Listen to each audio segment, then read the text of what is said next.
I would say there's always some type of M&E that one can conduct, even if it is asking women in a clinic what their impressions are of services, simply tracking service statistics.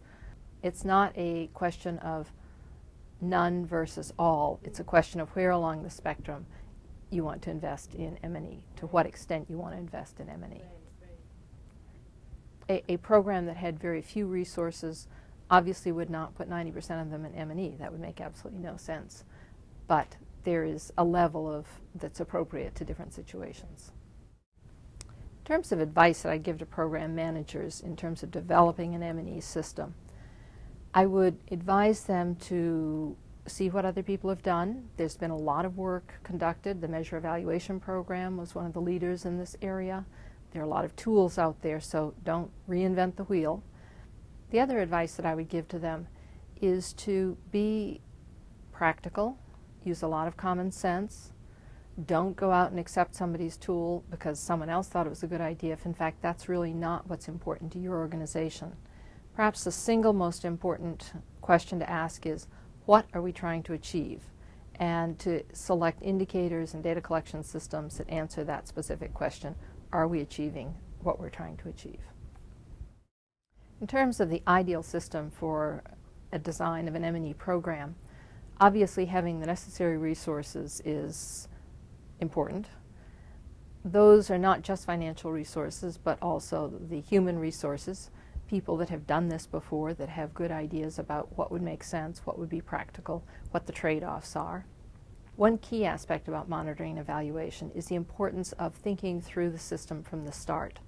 One common error is people think that evaluation is something you do after the program is finished. In some ways it is, but it's absolutely essential to have data collected throughout the process of the program so that at the end you have something to study in terms of trends.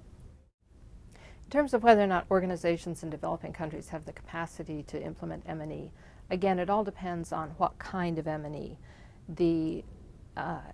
On one end of the continuum are these relatively low-cost, low human resource intensive activities which virtually any organization can and should embark in. It's then a question of deciding how far up the continuum of different types, different sophistication, different expense levels one wants to go in terms of what kinds of designs one chooses. In terms of organizations that have done monitoring and evaluation well, let me go back to a pioneer in this area, and this was the Pro Familia in Colombia in the 60s and 1970s. They were way ahead of the competition, and their executive director, Miguel Trias, said at one point, a day without data is like a minute without oxygen.